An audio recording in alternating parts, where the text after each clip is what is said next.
Welcome, everybody, to today's Building My Legacy podcast. I have with me today Joe Bernstein.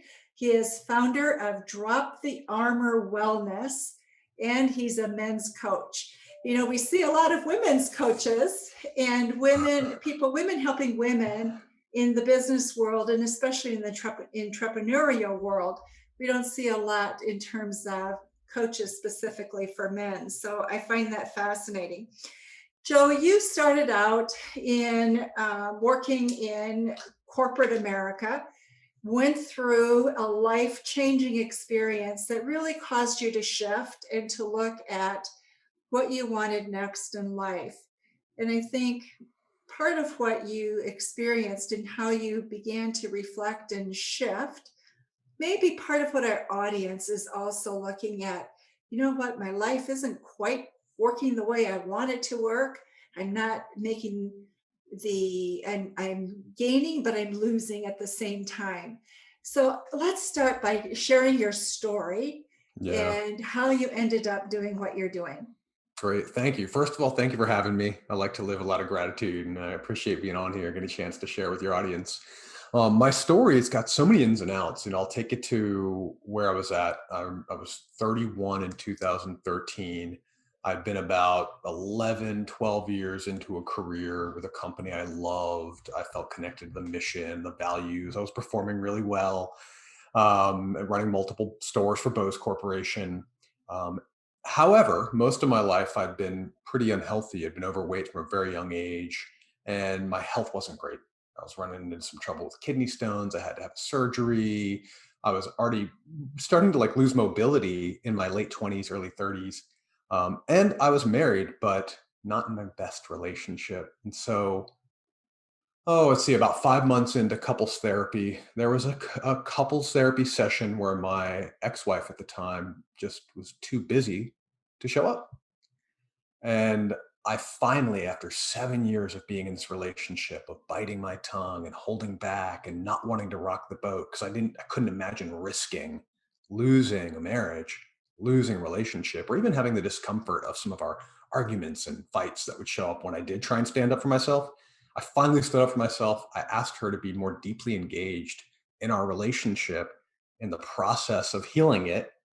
And she asked for what she wanted. She asked for a divorce. So that was a big pivotal moment in my life where things seemed to fall apart. Here I am, a guy who's not happy with his health, who had a marriage that I knew was treacherous, was tumultuous. We were working on it, but I thought it was going to last. I thought I was going to be in it for a long time.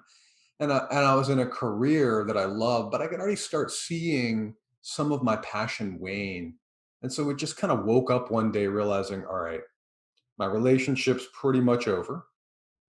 My job that I've been enjoying for over a decade, I see myself losing passion. And finally, my health, it's just, I had been losing a little bit of weight, but I've been up and down. I'd lose 20, I'd lose 30, I'd lose 60, I'd gain back 80, my whole adult life.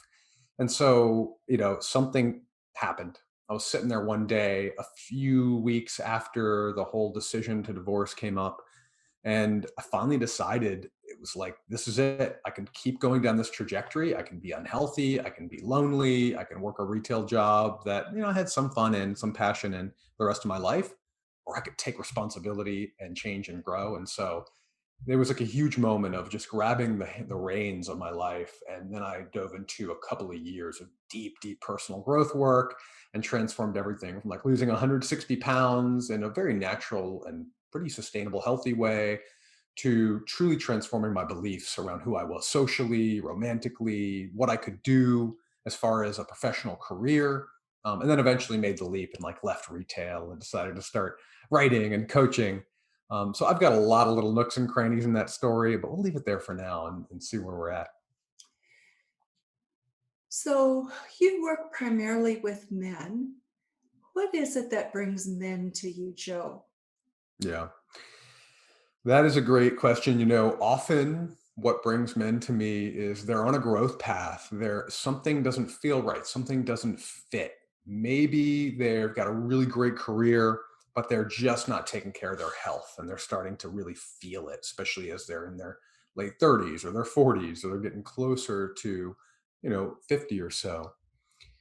Maybe they actually have good health and they have a good relationship, but they just have always felt like they're stuck. They're not hitting the next level when it comes to progressing in leadership, or they want to get out of a career and change to a new career.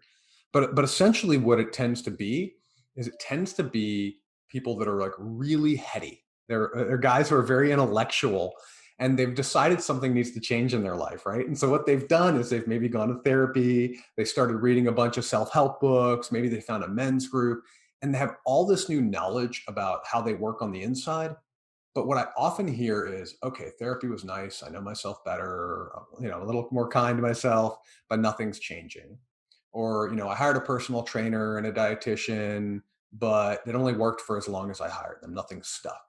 Or essentially they're at a point where they can't make a big decision. Do they leave the relationship? Do they leave their career? Do they sell their company? And so, really, they're just stuck in a place where they're trying to learn their way and talk their way into a better life. And often I hear them say, I actually want to be someone who's taking action, but I find myself procrastinating. I find myself holding back. So it's really, really guys that are pretty smart. They have some success professionally, but something's not fitting. And they've tried all these things to change, but it's all in the head, and they're not really working at a heart level or a body level. They're not taking the big risks to actually change their life. That's a bit of where people show up. Is like they're ready to take the action. So tell me, Yeah. people have gone to different places, used various resources to get unstuck and haven't been able to get unstuck. What is it that you do differently that gets stuck people unstuck? Yeah, that is a really good question. So, the first thing I look at is, are they really clear with what they want? Like I all the time will get people reach out to me and they are stuck because they're in a position of being so hyper focused on what they no longer want. Like they're focused on the things that aren't working in their lives. And they have a vision for what life should look like, but often that vision's not theirs. It's not based in their own values. It's not based in what is really possible for them. It's either limited by what they've had before, or it's limited by what they fear risking, or it's based in the values of their culture, their family, the society, the media, like the world around them. Especially with men, men have been taught that we're supposed to do certain things to be successful and to be happy. And so a lot of the time people have followed that path. Like they've gotten the good degree and they got the good well-paying job and they got the house and the family, but like they still don't feel excited, fulfilled.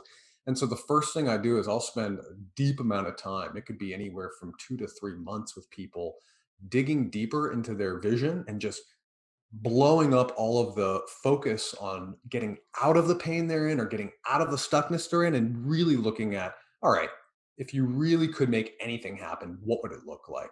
Starting with a deeper vision that's rooted in their values. So we'll spend months sometimes digging in to their core values and what it would really look like and where they connect to that value, and making sure it's really theirs and it's not like people from their past with their hands on the wheel of their life.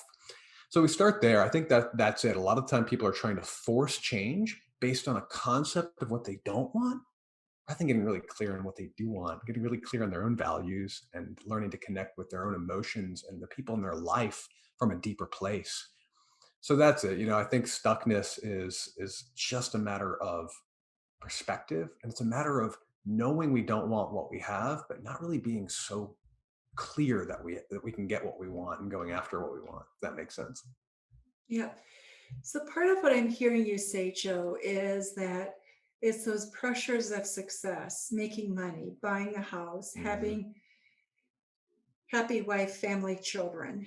Yeah. Um, those things that we've used as measures may or may not be measures of happiness. So part of it is people knowing what makes them happy, right?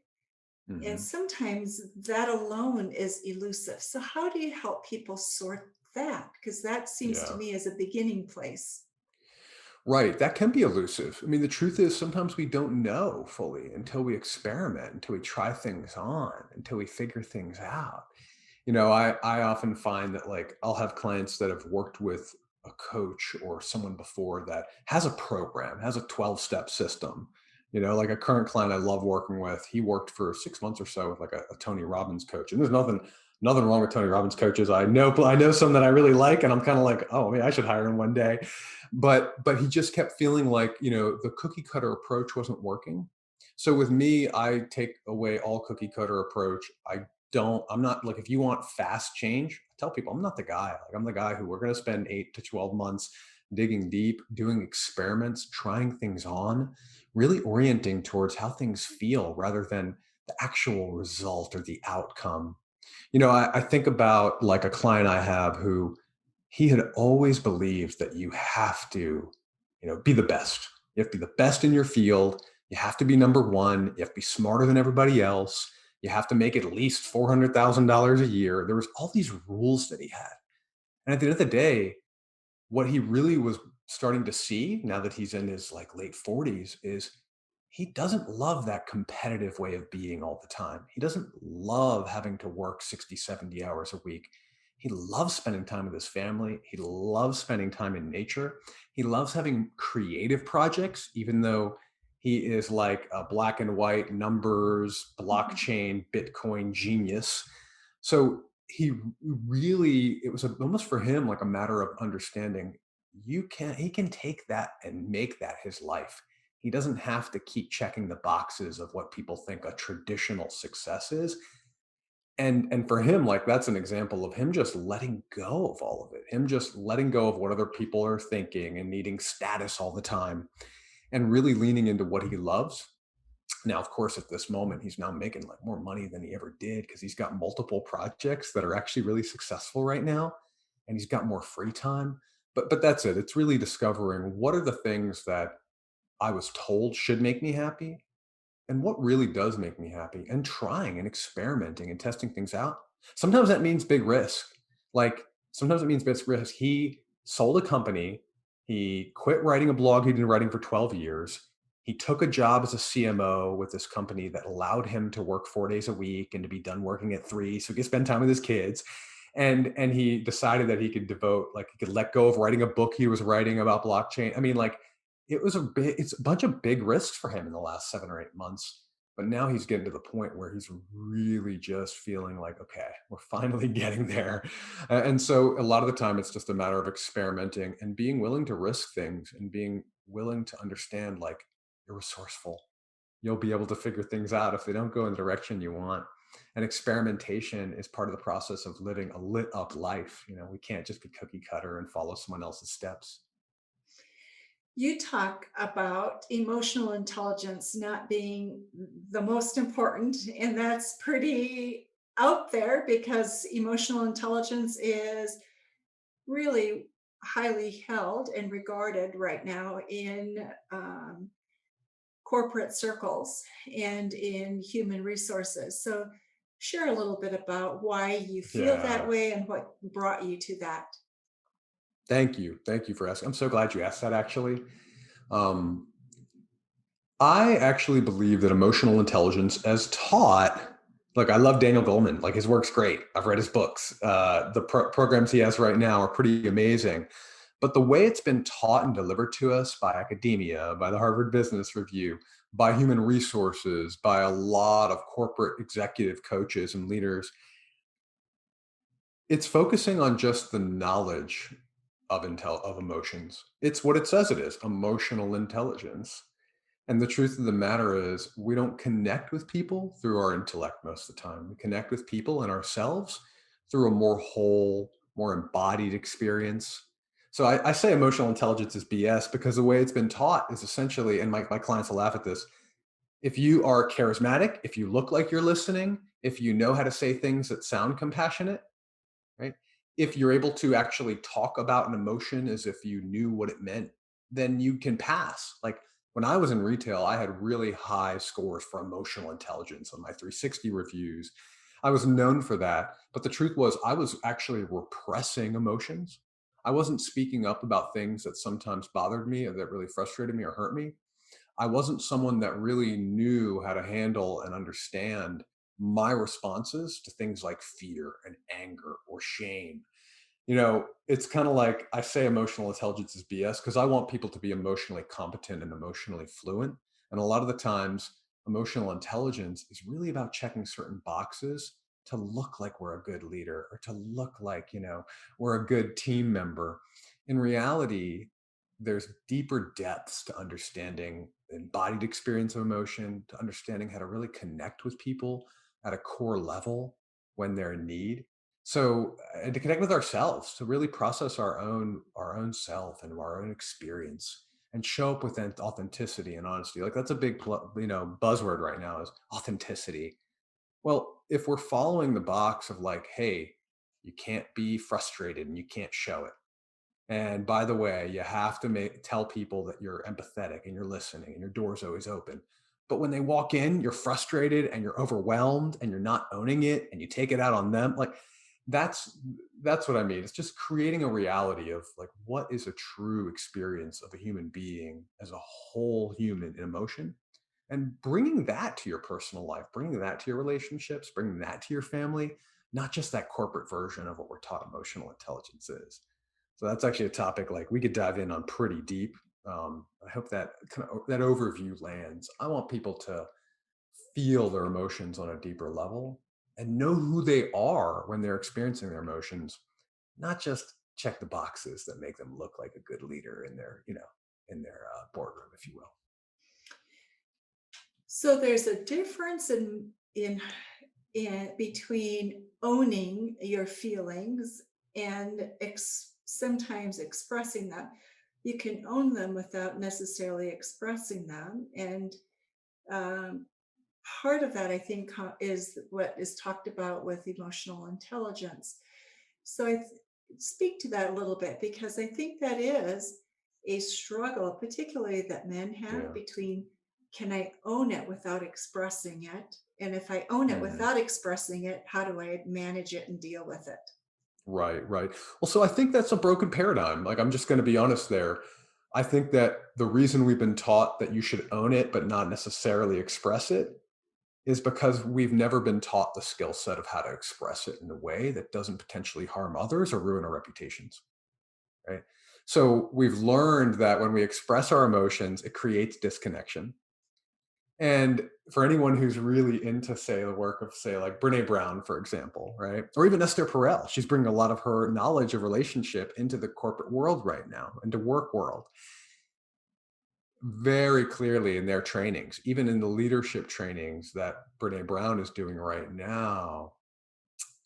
No one's telling people in those more forward thinking, ways of training people to be better leaders to not express their emotions. Actually, when we're not expressing them, we're not trustworthy. If someone can see you owning your emotion, like, okay, I'm keeping it to myself. I know I'm frustrated right now. I'm not going to blame someone else, which is the ownership part. The ownership part is like, Lois, if we work together, I can't blame you because I got upset about something you said. I have to learn that that's my own trigger, my own reaction, my own story. But then if I'm just holding it in, people know something's wrong, right? People know something's up. And so they don't trust us if we don't actually learn to express it. So my belief is that we just have to learn to express it in a way that's safe, own it. Like I like to say, name it and claim it. Like name it for yourself, claim it. Like go into a room, grab a notebook, whatever. Okay, I'm angry right now. And do the processing work. Get clear on what is really going on. If you're angry, what's been violated, right? Like how do we actually understand what do I perceive as being violated? A boundary, an agreement, something I value, something I believe. Where am I perceiving this in a way where I'm not seeing the big picture? Like there's a lot to owning it, but I do think we then have to learn to express it. The expression can't happen in the moment without processing it and understanding what's going on at a deeper level. So that's a great question, really. I do think we need to learn to express it. But often let's express the real emotion. Chances are, especially as a man, if you're feeling anger, if you're feeling frustration, that's what I like to call a guard dog emotion. Chances are it's hiding something else. You're feeling disconnection, you're feeling loss, you're feeling fear. Something could go wrong. Maybe you're just hurt because you thought someone was going to show up a certain way and they didn't. You thought a deal or a situation was going to go a certain way and it didn't. So get clear on what's really going on and then build connection, build trust by expressing it with quality, effective communication skills and an open heart. I mean, so that's a great question, Lois. Thank you so much for that one. Yeah, digging that one. So I want to go back to men who Yeah. maybe in the later stages of their career, they're looking at what's next for them. Hmm. And they've been caught up in the measures of success that they have worked for years. And that has made them very successful. They've become known, perhaps because of what they have been able to achieve. Yeah. So, as people go to that next step, it seems to me there's also that there's a risk, there's that gnawing question of that's a new skill set I'm going to need. Mm. And so, what would be your advice to people, men in particular, who are looking at that next stage, that next step? Mm. Hmm. Yeah, looking at next steps, I think that we really underappreciate and undervalue transitions, right? I think that often people aren't very clear on what they want, and they're not very clear about how big it can feel to change something. Let me check for understanding. Am I to assume we're talking about a man who's maybe like looking at retirement or looking at like what's the Could be, next business towards the end? Like they've could be. mastered a business, they're ready to sell it and figure out what comes next. So I actually think it's really important. Men have been taught very often, if we're talking specifically about men, to ignore fear, to ignore it, to overcome it. It's so virtuous as a man to be called fearless. And in reality, that's going right in the face and in the wrong direction of who we are at our humanity. If we're looking for a next step, it's probably because we're looking for something that supports us more, looking for something that has us feel more connected to our mission and our purpose, looking for something that feels more grounded and more powerful than what we're doing, that feels like a version of freedom, but still with a sense of service to others. So, to make a big change, you're going to have to experience some level of fear. If you're going to go into it thinking that you're fearless or not being willing to process or look at the emotions that come up around it, chances are you're going to make a leap that's not really true for you. Or you're going to set yourself up for the idea of freedom. Maybe it's the whole cliche of like the Mai Tais on the private beach or something crazy like that. It's like an extreme example. But really, what is it that is going to light you up? I think it's a great time, every 5 to 10 years, it's a great time to look at what are my true values? What's really important to me? What's important to me now? Because what was important to me 5 or 10 years ago probably isn't in today's, in my current life today. So get clear. The other thing I would do for men who maybe they're later in their career is to do some work on unpacking what they really, really want. Like, who do they want to be? Toxic masculinity, big buzzword the past few years or buzz phrase. I don't know how necessary it is to look at like dismantling your toxic masculinity, but I think it is worth it to look at what were some of the ideals and ideas that were fed to you about being a man that have maybe been important to you at this point in your life, but just aren't as important anymore. Like, is it more important for you to actually be nourishing and to provide and to be someone who gives a lot to others than it is to create, than it is to protect, right? Than it is to actually like make a ton of money or be really successful? What is it that's important to you? One of the most profound things I see is when someone like they've made enough money and they retire early just because they want to spend a bunch of time with family and they want to do things that light them up. Like maybe they want to do some volunteer work or environmental work or social justice work. And they don't feel like they need the validation of the awards and the big company and having the meetings to go to every day. They're living the life that really feeds them. That to me, I think, is totally courageous. To me, that's like the new version of what it means to be winning as a man, is to be able to like go home and do the things that we love that bring meaning and not just chase down significance all the time. Not that there's anything wrong with significance, but not just chase down significance and building up our net worth, et cetera, as well too. So a little bit of a roundabout way of saying it, but live your values and open your heart. It's the bottom line. Live your values and open your heart. That's true for everybody, isn't it?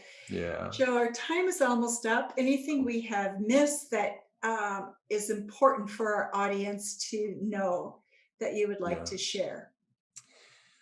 You know, I don't know if there's anything we missed, but I will say this. I will say that for so many men out there, especially men who are focused on building their legacy or focused on being great leaders, on having a great career, building a great business, you know, we get stuck in our heads. So often we've been taught that how smart we are and how successful we are is our worth, it's our value. And to truly live a great life, a life that lights us up, a life where we're dropping the armor, a life where we're really feeling whole, it's about aligning our head, our heart, and our guts. So that's what I want to say. I think so often we've been taught it's about leading with the head.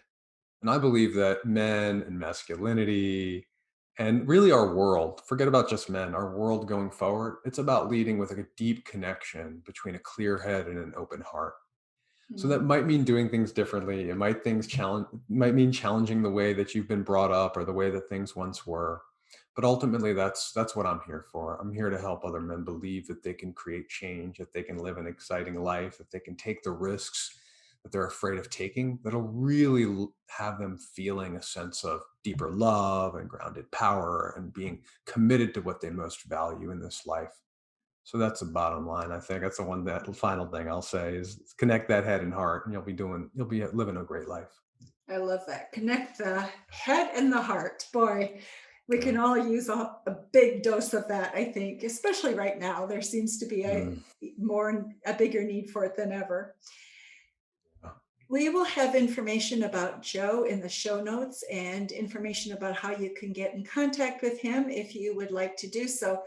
And you are always welcome to reach out to us as well, and we will connect you with Joe. So, on that, Joe, thank you so much for being with Building My Legacy podcast today. And for all of those who are listening, thank you for being with us. Thanks for having me so much, Lois. Bye. Thank you for watching my video. Don't forget to like, subscribe, and click the bell button above. Leave comments. We'd love to hear what you think. And visit our other social media links as well. Thanks much.